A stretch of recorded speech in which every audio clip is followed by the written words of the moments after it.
Welcome to the Scary Collector. Tonight, we go somewhere most people pray they never have to go. Not into the dark forests of fairy tales. Not into the haunted mansions of Hollywood. Tonight, we walk into something far more terrifying than fiction could ever be.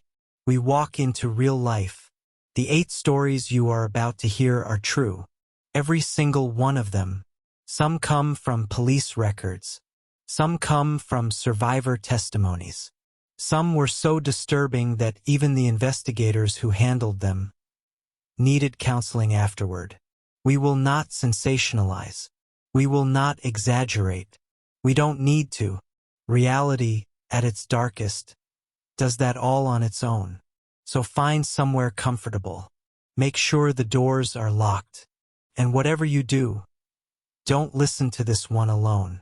This is 8 disturbing true horror stories. Story 1. The Smiling Man. In the summer of 2009, a 23-year-old woman named Carla, will use only her first name to protect her privacy, was driving alone on a rural stretch of highway in the American Midwest. It was late. The kind of late where the only light you see for miles is the pale cone thrown by your own headlights. Cornfields on either side. Not another car in sight. Just her. The hum of the engine, and the black wall of night pressing in from every direction. She had been driving for about 40 minutes when she noticed something strange ahead. A figure, standing on the side of the road. Now, at first, she thought it was someone who'd broken down.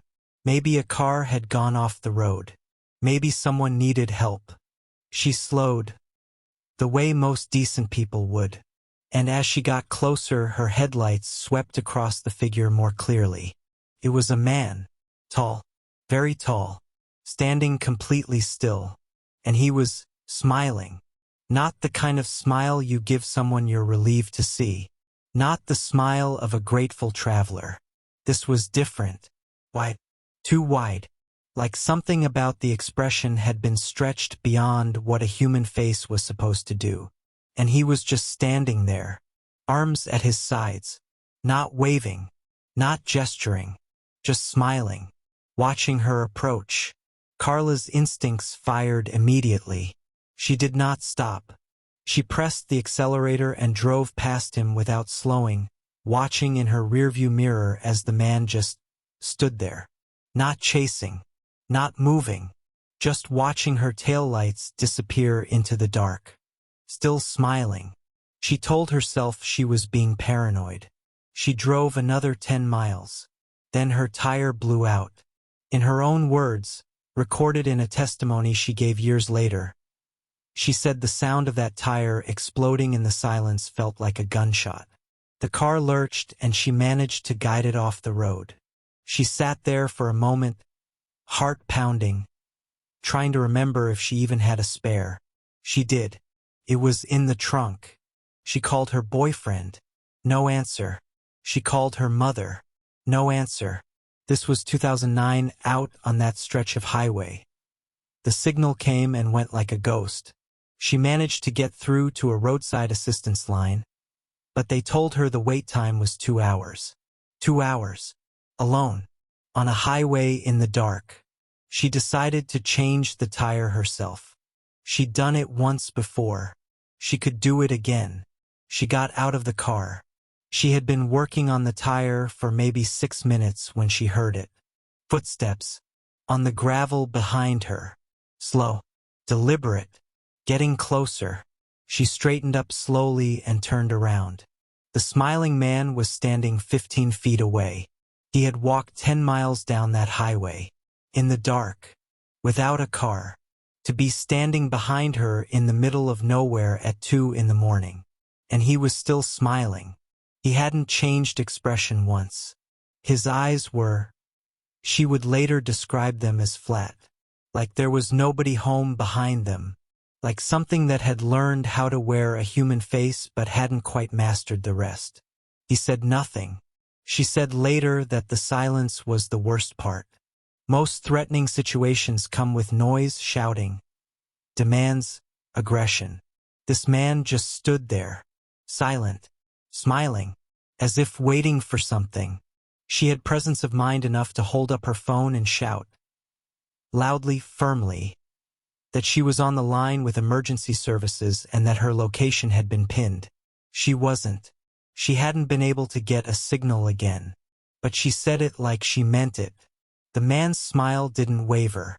He stared at her for what she estimated was 30 full seconds. Then, without a word, he turned and walked off the road into the cornfield. He didn't run. He didn't hurry. He just walked into the dark between the rows of corn and disappeared. Carla threw the flat tire into the trunk, got into her car, and drove on a blown rim until she reached a gas station 7 miles away. The sound of metal scraping asphalt didn't matter. Nothing mattered except distance. She reported the incident to police the next day. Officers canvassed that stretch of highway. They found no abandoned vehicles, no signs of distress, no evidence that anyone had been walking that road. What they did find 3 months later was a connection.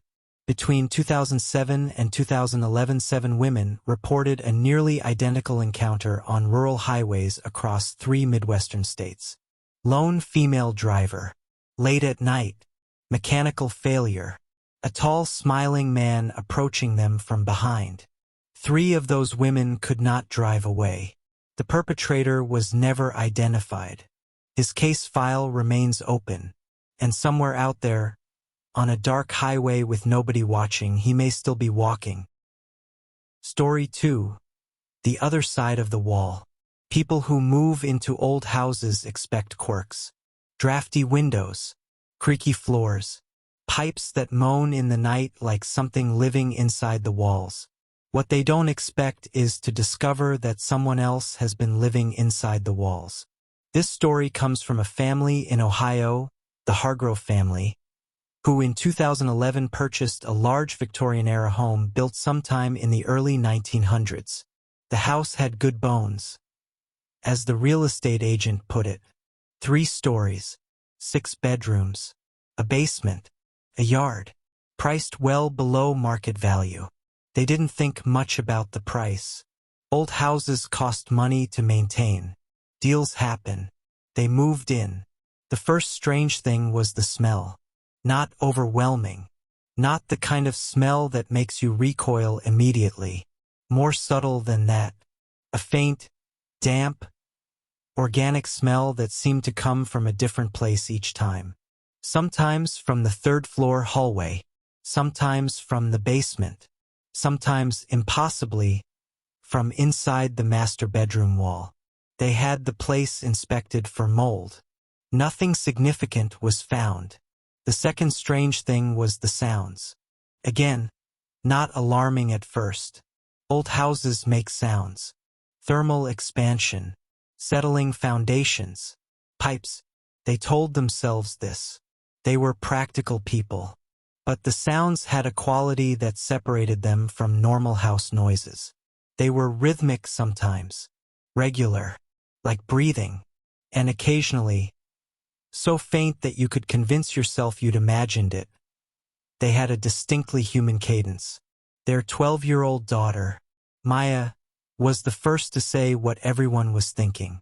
She told her parents matter-of-factly, "One morning at breakfast, someone is living in our walls." Her parents laughed it off. Kids have vivid imaginations. But privately, that night her father, a man named David Hargrove, began looking more carefully at the layout of the house. He had been in construction for 20 years. He knew how houses were built. And as he walked each floor with a measuring tape, he began to notice something. The internal measurements didn't match the external ones. There was roughly 3 feet of unaccounted space running along the interior of the north wall of the house. On every floor, he checked the basement first. In the far corner, behind an old shelving unit filled with mason jars left by the previous owners, he found a door. Not a hidden door in the dramatic sense. No secret latch or concealed hinge. just a plain, narrow wooden door that had been positioned behind the shelf in a way that made it invisible unless you moved the furniture. He moved the shelf. He opened the door. Behind it was a narrow passage, not quite wide enough for a broad-shouldered man to walk comfortably. It ran parallel to the north wall of the house, rising through the structure via a crude staircase made of wooden planks fixed to the studs. The passage ran from the basement all the way to the attic. At various points along the passage, on a rough wooden shelf attached to the wall were objects. A sleeping bag, old but not ancient, relatively recent. Several empty food tins, the kind with pull-tab lids. A water container, a bucket, a collection of magazines. And on the wall, at eye level, at the point where the passage ran beside what he calculated was the master bedroom, a hole, not a large hole, the diameter of a coin, drilled cleanly and deliberately through the plaster and lathe, positioned precisely, with a view directly into the bedroom, a hole that someone had made, and used, and looked through. David Hargrove called police that night. Officers processed the passage as a crime scene. Evidence collection suggested the space had been used intermittently for somewhere between 2 and 5 years, which meant the passage had been in use well before the Hargroves purchased the property. Fingerprints were lifted from multiple surfaces. DNA was recovered from the sleeping bag.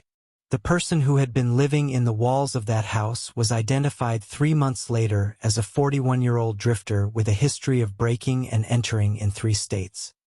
He had discovered the passage in the house years before, during a period when the property was briefly unoccupied between owners. He had treated it as a base. He came and went. He watched. He was arrested in another state, having moved on to a different property. The Hargrove family did not remain in the house. They sold it within 30 days. And Maya, 12 years old, eating cereal at the breakfast table, had been right all along. Someone was living in their walls. She had heard him. Story 3. The Volunteer.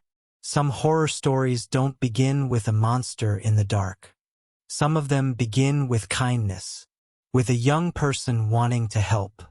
In 2004, a 19-year-old college student named James began volunteering at a crisis telephone hotline in his city. He was studying psychology, idealistic, energetic. He wanted to make a difference. The work was difficult, he knew that going in, but he was trained, supervised, and determined. He worked the late shift, 10 at night until 4 in the morning. Most of his colleagues found the night shift the hardest. The calls that came in after midnight had a different quality. More desperate, more raw, like the darkness gave people permission to reach the very bottom of themselves. James was good at the work. His supervisors noticed. He was calm under pressure. He listened without rushing. He had a way of making people feel heard. 3 months into his volunteer placement, on a Tuesday night in November, he took a call that began simply enough. The man on the other end was soft-spoken, middle-aged from the sound of his voice. He said he was feeling overwhelmed, that things had been difficult for a long time, that he wasn't sure how much longer he could keep going. James followed protocol. He introduced himself. He asked questions. He reflected back what he was hearing. He was doing everything right. But something about this call was different. About 12 minutes in, the man's tone shifted subtly, from distress into something else, something harder to name. His breathing slowed. His responses became slightly more considered, and he began asking James questions in return. Where are you calling from?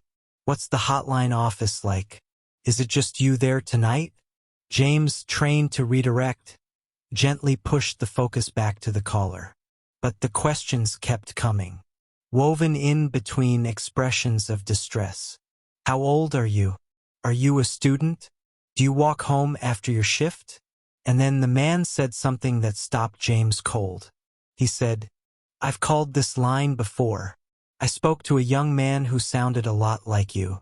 Very kind. Genuine. I thought about him afterward for a long time." James asked if he had spoken to James before, or if he was thinking of another volunteer. The man was quiet for a moment.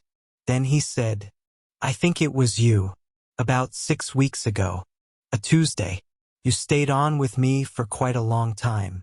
I watched the light in the window of your office go on and off while we talked." James understood immediately what had just been said. The crisis line office had one window, facing an alley. The light inside was visible from the alley only if you were standing directly outside. This man had been there, standing in the alley in the dark, watching the window, while speaking to James on the phone. And he had remembered, and he had called back. James kept his voice even.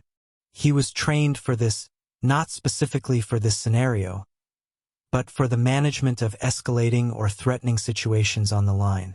He signaled his supervisor, who was on duty in another room, using a silent alert system they had for emergencies. He kept the man talking, but the man, perhaps sensing the shift, said something before the call could be traced or managed. He said, "I just wanted you to know that I've been thinking about you, that you made a real impression on me, that sometimes the people who help us become the thing we need most." And then he hung up. Police were contacted. The call was traced to a payphone 3 blocks from the hotline office. Officers went to the location. Nobody was there. The alley beside the crisis line office was checked. It showed clear evidence of regular occupation. Cigarette butts, a disturbed patch of gravel where someone had stood many times in roughly the same spot. A view directly into the office window. The caller was never identified. James left the volunteer position the following week. He went on to become a clinical psychologist. He has never spoken publicly about what happened that night. The details of this account come from an anonymized case study published in a journal on worker safety in crisis support services. The study's conclusion was clinical and measured, but the final line read, "In some cases, the act of offering compassion to a stranger creates an unintended intimacy, one that the stranger may not be willing to release." Read that again and let it settle. The act of kindness that began a nightmare. Story 4, 40 days. When a person goes missing, there is a standard assumption, a terrible but pragmatic one, that the longer they are gone, the less likely they are to be found alive. When an entire family goes missing, the calculus is different. The silence is louder. The questions are heavier. And the answers, when they finally come, are rarely the ones anyone hoped for. In the spring of 1998, in a rural area of northern Canada, a family of 4, a husband and wife in their mid-40s, and their 2 teenage children, drove away from their home one Thursday morning and were not seen again for 40 days. We'll call them the Marsh family, though that is not their real name. Their home was intact when neighbors finally contacted police after growing concerned by the accumulation of mail and the unmilked appearance of their livestock. No signs of violence. No signs of forced entry. Cars were gone. Most personal belongings remained. Food was still in the refrigerator, some of it spoiled, consistent with an absence of several weeks. Police initially treated it as a family who had left voluntarily. Perhaps financial trouble, perhaps a relationship breakdown, perhaps a decision to disappear. It happens. Canada is a large country. People slip through the cracks. But 40 days after their disappearance, a passing motorist spotted what he thought was an abandoned vehicle on a forestry service road approximately 80 kilometers from the Marsh property. He stopped. He looked inside. Inside the vehicle were 3 of the 4 family members. They were alive. The condition they were in is documented in the subsequent medical and police reports. All three were severely dehydrated, malnourished, disoriented. The mother and eldest son showed signs of significant psychological trauma, unresponsive at times, hypervigilant at others. The father was physically the weakest, having given the majority of the available food and water to his family in the final days. They had been living in or near that car for the majority of the 40 days. The youngest child, a 15-year-old girl named only as M, in the reports was not with them. She had not been in the car. The family, once stabilized, was interviewed extensively. What emerged from those interviews was a story that investigators found deeply difficult to process. 3 weeks earlier, the family had been attempting to drive back towards civilization. The forestry road they had chosen on the father's conviction that it would rejoin the main highway, had become increasingly impassable. Their vehicle became stuck. They had limited supplies. They made a shelter. They waited for rescue that didn't come. During this period, according to all three survivors, they had been visited repeatedly at night. Not by an animal. They were clear about this. Whatever had been coming into the perimeter of their camp in the darkness was not an animal. It moved with deliberate intelligence. It watched. It tested the edges of their light source. On 3 occasions, the mother stated she had seen a human silhouette in the tree line, motionless, watching them from the dark. And then, on the 17th night of their ordeal, the youngest daughter, M, had left the camp. She had not been taken. According to her father, who had been awake, she had simply stood up from where she was sleeping, walked to the edge of the light, and kept walking into the trees. He had shouted. He had gone after her. He had searched for 4 hours. He had not found her. He had returned to his wife and son. He had not left them again. M was found 11 days after her family's rescue by a search and rescue team operating in an area 12 kilometers from where the family had been stranded. She was physically unharmed. She had no memory of the period between leaving the camp and being found. She was 15 years old and could not account for 11 days of her life. The figure in the trees was never identified or explained. No other campers, hikers, or persons were known to be in that area during that period. The forestry road showed vehicle tracks consistent with one vehicle, the Marsh family's car. M, now in her 40s, has never spoken publicly about what happened. Her family moved to a different province the following year. Police closed the missing persons investigation upon the family's recovery. The 40 days remain, officially, unexplained. What was watching them in those woods? No one knows. Story 5: The Benefactor. Not all monsters look like monsters. Some of them look like saviors. This story is based on a documented case from the United Kingdom in the early 2000s. Names and specific details have been altered to protect the survivors. A young woman, we'll call her Nadia, arrived in England from Eastern Europe at the age of 22. She had come legally on a student visa, enrolled in a language course, and was working part-time to support herself. She was bright, independent, and far from home. Within her first month, her situation became precarious. Her accommodation fell through. Her course fees depleted her savings faster than anticipated. She was not yet connected enough to find immediate help through official channels, and she was, understandably, rationally hesitant to return home having so recently left. It was in this vulnerable window that she met a man we'll call Marcus. Marcus was in his mid-50s, British, well-spoken. He had the kind of quiet confidence that comes from money. Not flash, not showy, but the deep, settled assurance of someone who has never worried about a bill in his life. He spoke to Nadia at a community center event aimed at international students. He was there, he said, as a regular donor. He supported young people building new lives in England.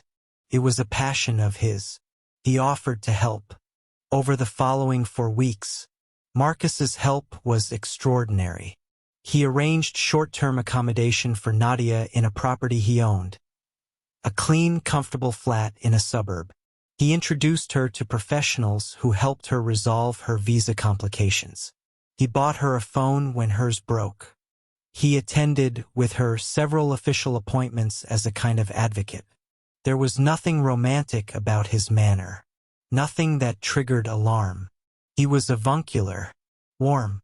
He asked nothing in return. Nadia was profoundly grateful. She trusted him. The moment the trap closed was so subtle that she didn't feel it happen. It began with small requests. Could she take care of a package for him? Could she be at the flat to receive a delivery? Could she make a phone call on his behalf to a supplier? Each request was small, reasonable, easily explained. And because she was grateful, because she owed him so much, she said yes. Every time.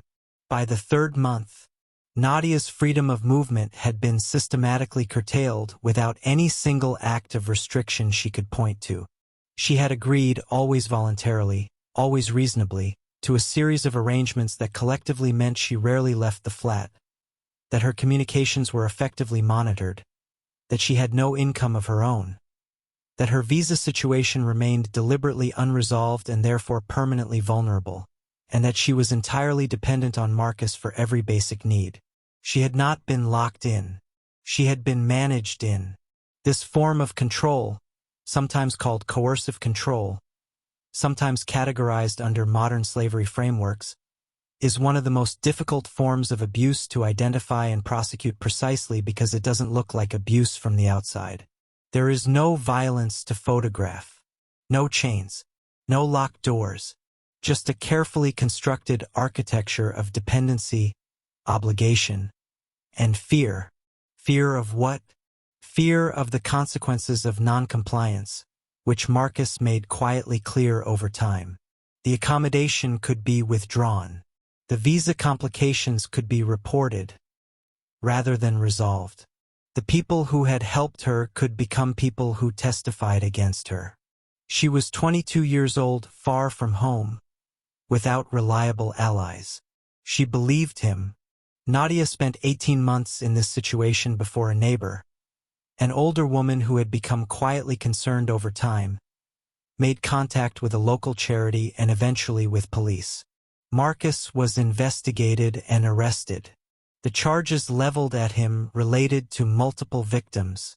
Nadia was not the first, not the last, and not the only young woman he had managed in this way. Several properties were connected to him. Several passports were found in a safe in his primary residence. He was convicted and sentenced. Nadia spent 2 years in recovery.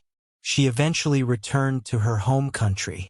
She is, by accounts, doing well. But the detail from her testimony that stays with you, the one that prosecutors highlighted as emblematic of the method, was this: at no point during those 18 months had Marcus ever told her she couldn't leave. He had simply made it impossible for her to imagine doing so. The monsters who look like saviors are the ones we are least prepared for. Because by the time you see them clearly, it's already too late. Story 6. Room 12. There is something unsettling about motels. Not all of them, but certain ones.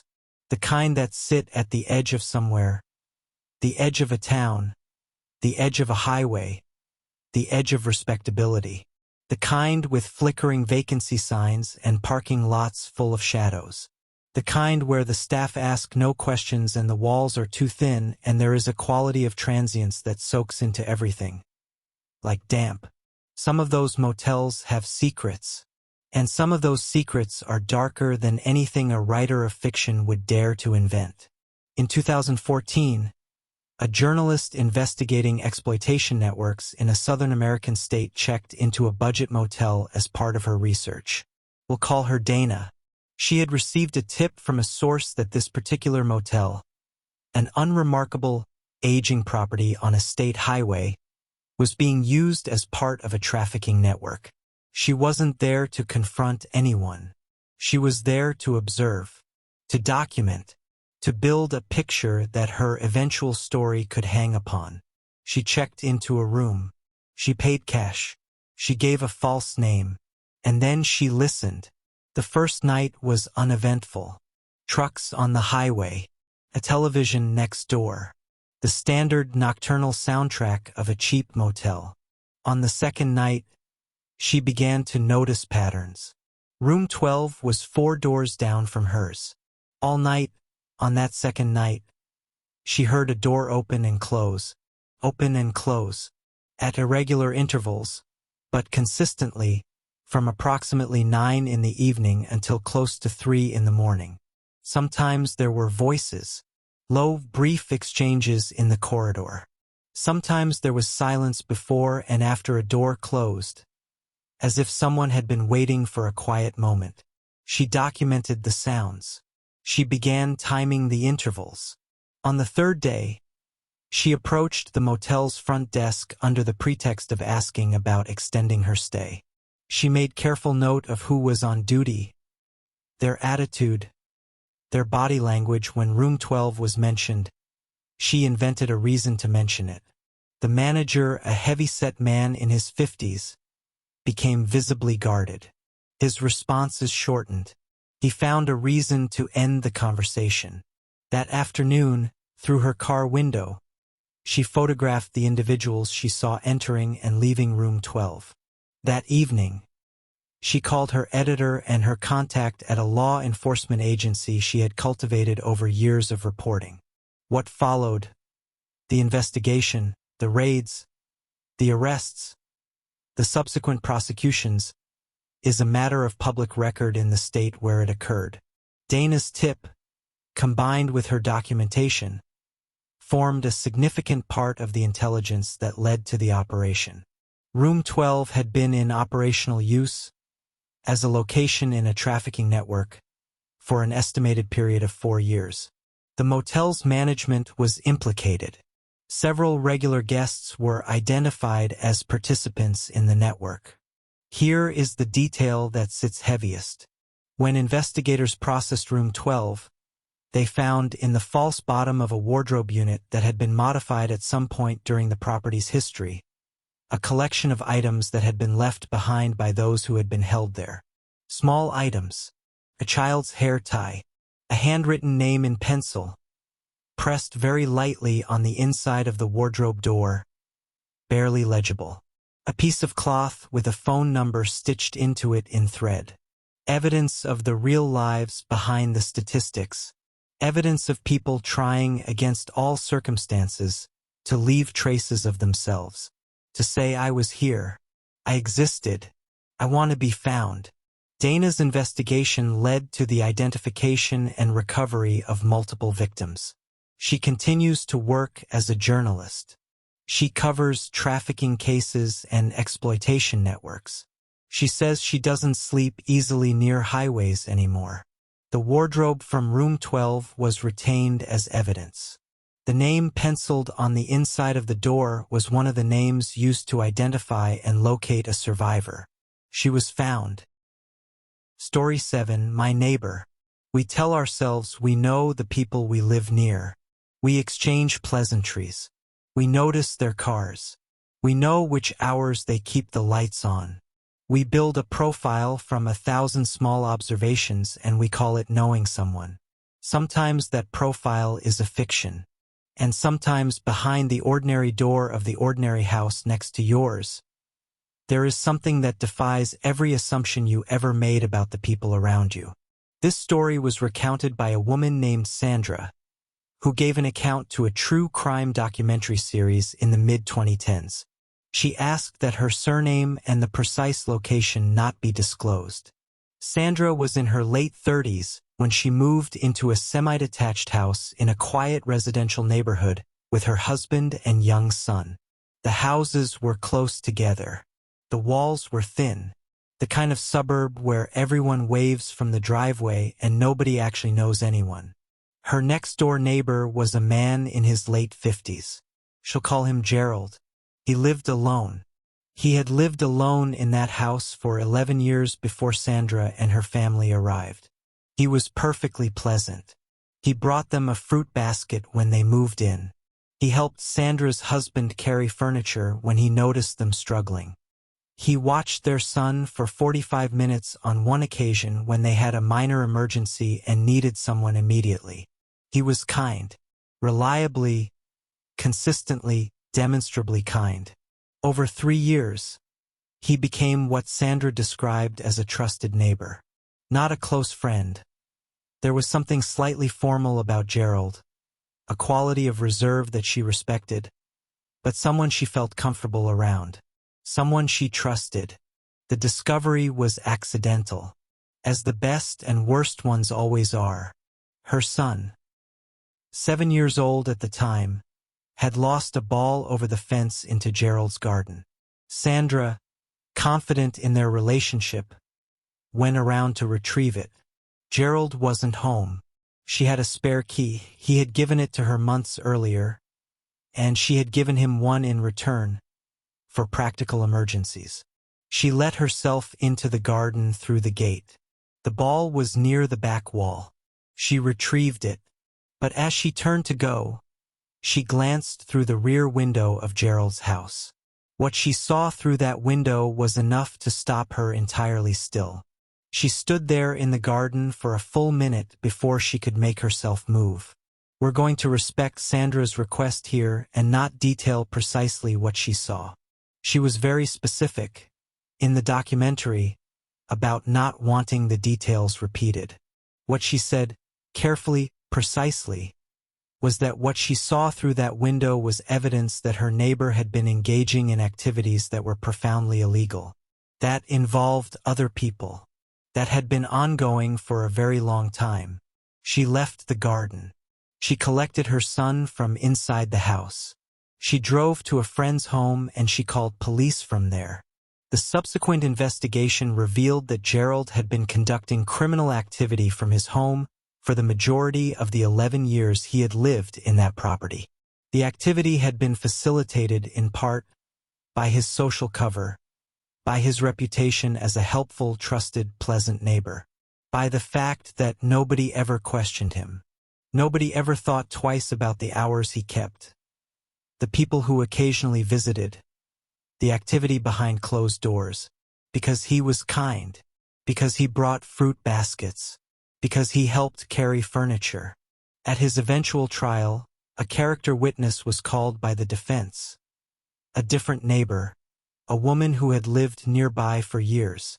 She told the court, "He was the last person I would ever have suspected. He was the best neighbor I ever had." The judge's summation included this observation.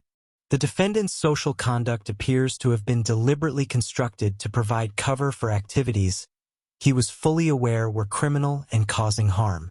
The trust he cultivated in those around him was not incidental to his crimes. It was instrumental. Sandra moved her family away within a month of the arrest. Her son was never told the full nature of what had happened next door.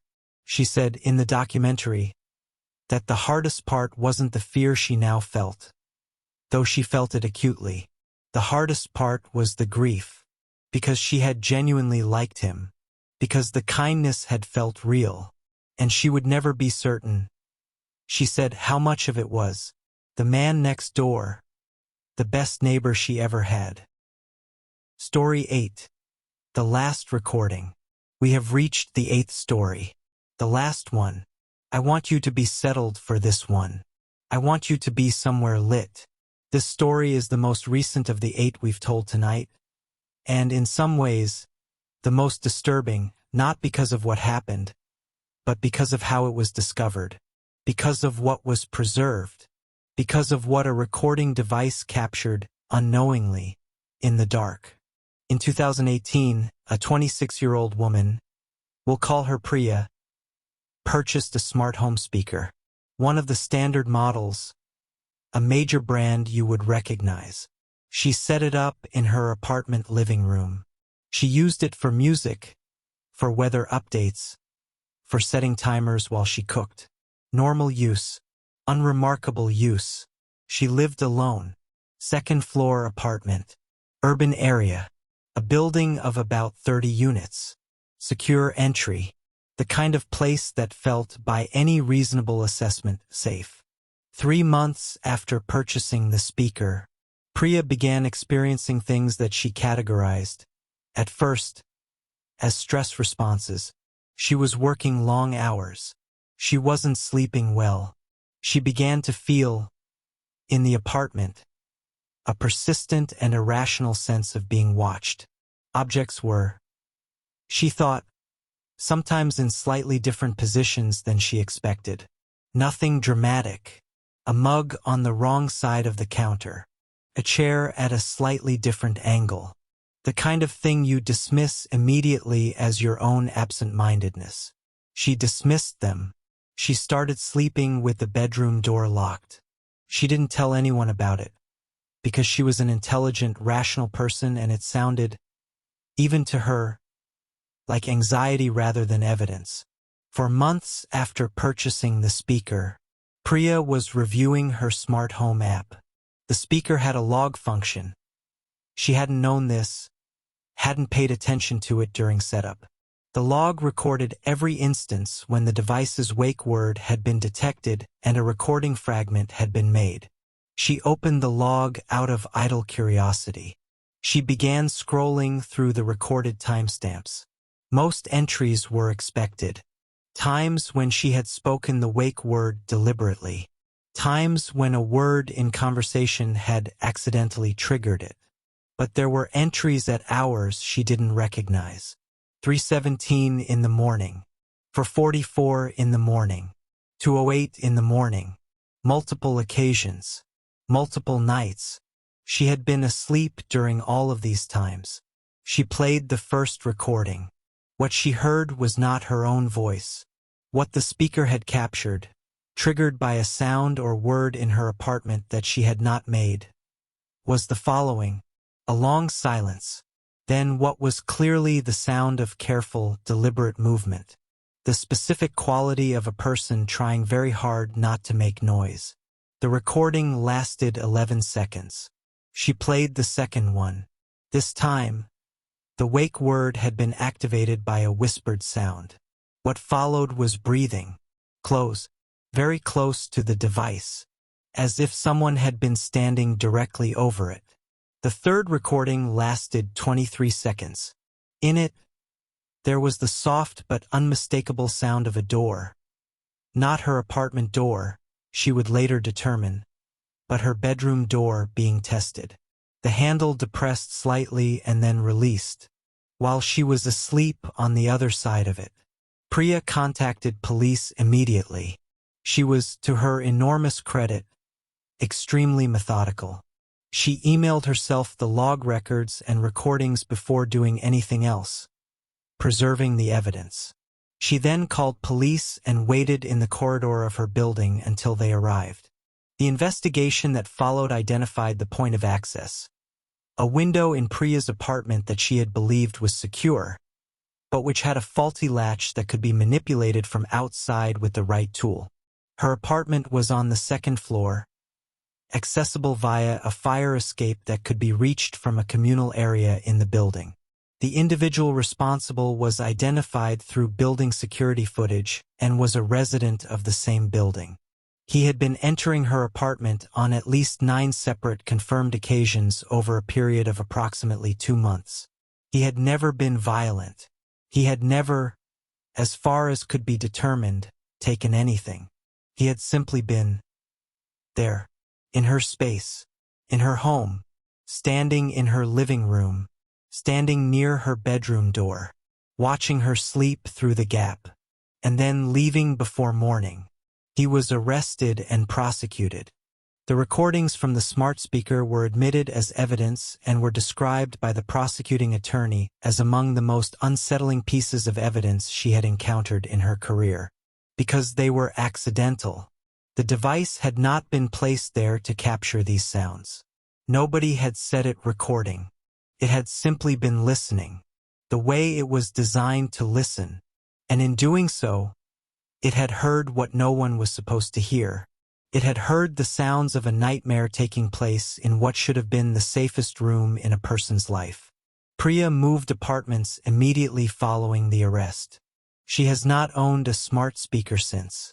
In an interview she gave to a journalist, a brief one, guarded, understandably, she said something that stays with you long after the details of the case have faded. She said, "The worst part wasn't being scared. I got over scared. The worst part was knowing how long it had been happening before I knew. All those mornings I woke up and felt strange and blamed myself. All those times I second-guessed my own instincts." She paused and then said, "I wasn't imagining it. I was never imagining it. I was right the whole time. And that somehow makes it worse." She was right the whole time. Trust your instincts. Check your logs. Lock your windows. And if something in your home feels wrong, it may not be in your head. 8 stories. 8 true accounts. 8 real human beings who encountered something in the dark that changed them permanently. We don't tell these stories to frighten you for entertainment. We tell them because they're real, because the world has corners that most people never see. And the people in those corners need their stories told. The survivors deserve to be heard. The victims deserve to be remembered. And we, the rest of us, safe in our lit rooms, deserve to know what's out there. What walks alongside normal life, wearing normal faces, in normal houses, on normal roads. Because knowing is not the same as being helpless. Knowing means you trust your instincts. You check your surroundings. You don't dismiss the small voice that says something is wrong. You tell someone. You leave a record. You document. You make the call. Priya made the call. Sandra made the call. Dana made the call. They were scared and they made the call anyway. That matters. That matters more than we sometimes remember. If you've made it this far tonight, thank you. Thank you for watching. Thank you for listening to the stories that deserve to be listened to. If this video helped you feel less alone in the dark, then it did its job. If you have a true story of your own, something that happened to you, or someone you know, reach out. Leave it in the comments. Send it through the channel. We read everything, because the most important stories are always the real ones. I'm at Scariest Collector. Stay safe, stay alert, and remember, the scariest thing of all is how close it always is. Good night.